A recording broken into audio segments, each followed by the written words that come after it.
Hello guys, के छ खबर?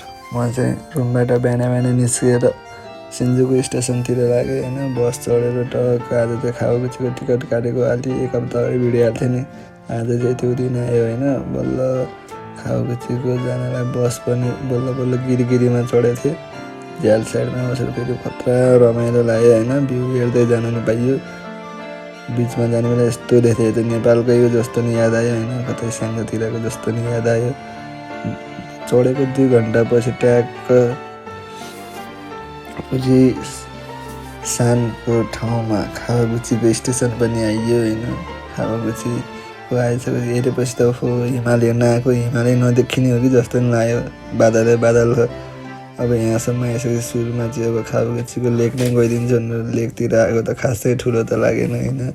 त्यही पनि अब आइसकेपछि यसो के छ भनेर यताउति हेर्न खोजेको त पछाडि त पाइरेट्स अफ क्यारिबियनको जहाजको रहेछ। यही हेरेर भएन यसो ल त नि चित्त बुझायो। माथितिर हेरेको त फेरि केबल कार रहेछ कि त सराङकोटबाट तल फेवातालको जस्तो पो छ त। माथिबाट तल झर्ने केबल कार तालतिर। त्यही पनि एकचोटि चढ्दैन त भनेर त्यतैतिर लागेँ। बाटो काटेको त यहाँ त नेपाल जस्तो सुपरम्यान हात देखाइदिनु चल्दो रहेछ। बाटो काटेर टक्क माथितिर लागेको त यहीँ रहेछ होइन।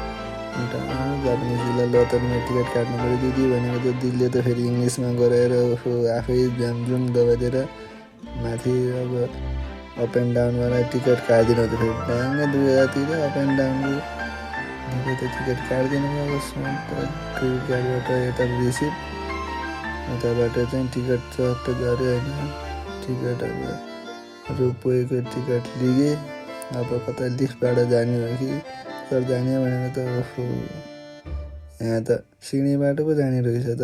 यहाँ पनि 1 क्यालोरिज नट इलेक्ट्रिसिटी सिस्टम पो चलाएछ। यहाँ पनि अब हिँडेर जानु पऱ्यो। बल्ल बल्ल माथि गएर आफ्नो पालो आएर भित्र त चढिहालियो। भित्र चढेको त बस्ने सिट त रहन्छ। यहाँ त उभिएर जानु रहेछ सबैजना। खोज्यो सबै खोजेर माथितिर त लाग्यो। यसो हेरेको त ट्याक्कै फेवाताल र सराङकोटको त 100% भाइब मिल्दो रहेछ यहाँ चाहिँ। यसो हेर्दाखेरि त म त खावागुची गएँ नि। यसो आफ्नै पोखरा जस्तो लाग्यो ठाउँ त। यसो हेर्दाखेरि सबैले पुरै सेम जस्तै के हेर न। हल्का के डिफ्रेन्स छ 19-20 फरक जस्तो। अब यो माथिको केबल कारको हाइट सानो हो कि म ठुलो यसै सोद्धा त झर्ने ठाउँमै आइसकेछ।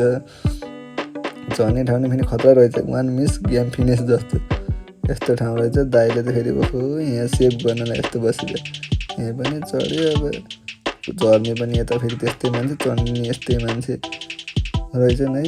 अब यहाँ पनि यसो बिस्तारै बिस्तारै अब स्टेप बाई स्टेप खिच्दै गर्दै अब माथि चढ्न पऱ्यो। यसो हेरेर त ट्याक्कै यो भाइब हेर्दाखेरि सराङकोट मेथलाङबाट फेवाताल हेर्नुभन्दा कम खत। A to Z सबै सेम टु सेम, सिर्फ 19-20 का फरक जस्तो। यसो माथि गएर हेरेको त शान्ति स्तूपा जस्तो देख्छु त यार। यो त जुम गरेर हेर्दा कता यहाँ शान्ति स्तूपाको सेकेन्ड भर्जन त बनाइदिएन नि जस्तो लाग्यो। फेरि त्यस्तै छ त सेम टु सेम के। अब जय घन्टी बालेन दाई भन्दै घन्टी पनि 1 बजाइदिएको। माथि माथि आएर यस्तो हेर्दा नेपालको भन्दा केही कम छ। यता त ट्रेकिङ गर्ने हाइकिङ गर्न नि मिल्दो रहेछ। यसो हिँड्दाखेरि हिजो चाहिँ यता हिउँ परिरहेछ होइन। मौसम हिउँ खास गरेर अझै पनि परिसकेको थिएन। अनि माथि पनि मान्छेहरू अझै जाँदो रहेछन् होइन। म त त्यति माथि खासै जान खोज्ने बाटो खासै राम्रो थिएन होइन। यता पछाडि हेरेको त यही पिङ खेल्न कि जाउला यस्तो जाउ पिङको खेल्छ भनेर बरु घरै गएर खेल्छु पार्कमा भनेर फर्क्यो म त। त्यसपछि अब यो फेरि केबल कारबाट तल झरियो होइन। बिस्तारै हालको सिलगढी भ्यू हेर्दै यतातिर त पुरा ढोगदिँदै बस्नु रहेछ हालको जुगाएर। सबले ढुङ्गा खोलेर ल झर्नुहोस् भन्नुहुन्छ दिदी। यहाँ चाहिँ जतिसुकै जे भयो भने झुक्ने पानी चाहिँ खतरा छ कि। त्यति गर्नु भोक लागेर यस्तो भएछ कि ताज छुची रेस्टुरेन्ट इन्डियनको रहेछ फेरि यहाँ। इन्डियनले फेरि जुनसुकै ठाउँ भयो भने इन्डियन कहीँ नसुन्ने।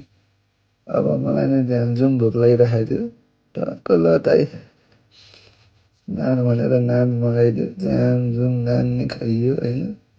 नान त ओहो क्या हो, नान खाएर बाहिर निस्केको त माउन्ट फुजी देखिने घाम लागेछ।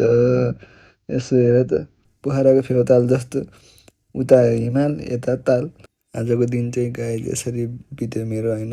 अब चाहिँ भोलि भेटौँला नेक्स्ट भिडियोमा। म चाहिँ भोलि जानेवाला छु फुजिक्यू आइल्यान्ड, प्यागोडा एन्ड ओसिनोहाक्काई भयो भने मिल्यो भने अरू ठाउँ। आजको लागि चाहिँ यति नै गाइज, बाई बाई।